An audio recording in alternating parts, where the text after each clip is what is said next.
اعوذ باللہ من الشیطان الرجیم بسم اللہ الرحمن الرحیم۔ دوستو، سائنس نے غیر مسلموں کے سب سے بڑے سوال کا جواب دے دیا۔ ایسی حقیقت کہ جان کر آپ بھی بے اختیار سبحان اللہ تعالیٰ کے اٹھیں گے۔ اسلام نے حلال کھانے کا حکم دیتے ہوئے حرام کھانے سے منع کیا ہے، اور ایسے جانور کا گوشت استعمال کرنے کا حکم دیا ہے جسے اسلامی طریقے سے ذبح کیا گیا ہو۔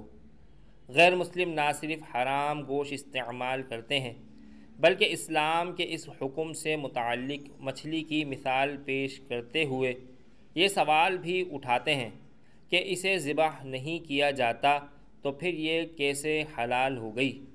تاہم اب سائنس نے اس سوال کا جواب دے دیا ہے اور ایسا حیران کن انکشاف کیا ہے کہ آپ بھی بے اختیار سبحان اللہ تعالیٰ کے اٹھیں گے۔ اللہ تعالیٰ نے دنیا میں موجود ہر چیز بہترین انداز میں بنائی ہے، اور ایسا ہی معاملہ مچھلی کے ساتھ بھی ہے۔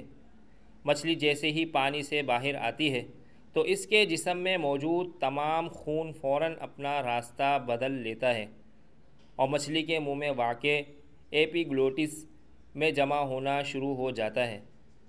مچھلی کے پانی سے نکلنے کے کچھ ہی دیر بعد اس کے جسم میں موجود خون کا ایک ایک قطرہ ایپیگلوٹس میں جمع ہو کر باقی گوشت کو خون سے پاک کر کے اس کا گوشت خالص اور حلال کر دیتا ہے۔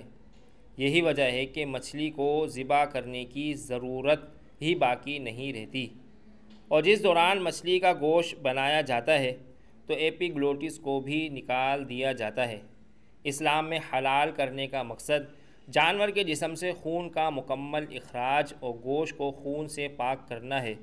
یہی نہیں، سائنس نے اسلام کے حلال کھانے کے حکم کے پیچھے چھپی حقیقت بھی آشکار کی ہے، جس کے باعث غیر مسلم بھی ہکا بکا رہ گئے ہیں، کیونکہ جب کسی جانور کو ذبح کیا جاتا ہے تو اس کے دل اور دماغ کا رابطہ ختم نہیں ہوتا، اور دل جانور کی وریدوں اور شریانوں میں موجود تمام خون کے باہر نکلنے تک دھڑکتا رہتا ہے، اور اس طرح اس کا گوشت خون سے پاک اور حلال ہو جاتا ہے۔ دوسری جانب جب کسی جانور کو غیر اسلامی طریقے یعنی جھٹکے وغیرہ کے ذریعے ہلاک کیا جاتا ہے تو اس کا دل بھی فوراً دھڑکنا بند کر دیتا ہے، اور یوں جسم سے خون کا اخراج ہو ہی نہیں پاتا۔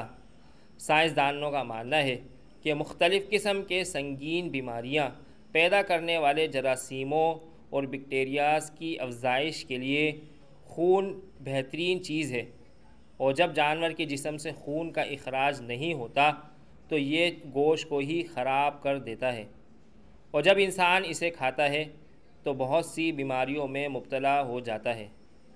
آپ کو یہ ویڈیو پسند آئی تو کمنٹس کر کے ہمیں ضرور بتائیے گا۔ صدقہ جاریہ کے طور پر ویڈیو کو شیئر کریں۔ مزید اسلامی اور معلوماتی ویڈیوز کے لیے ہمارے چینل کو سبسکرائب کریں تاکہ ہماری آنے والی ہر نئی ویڈیو سب سے پہلے آپ کو مل سکے۔ شکریہ۔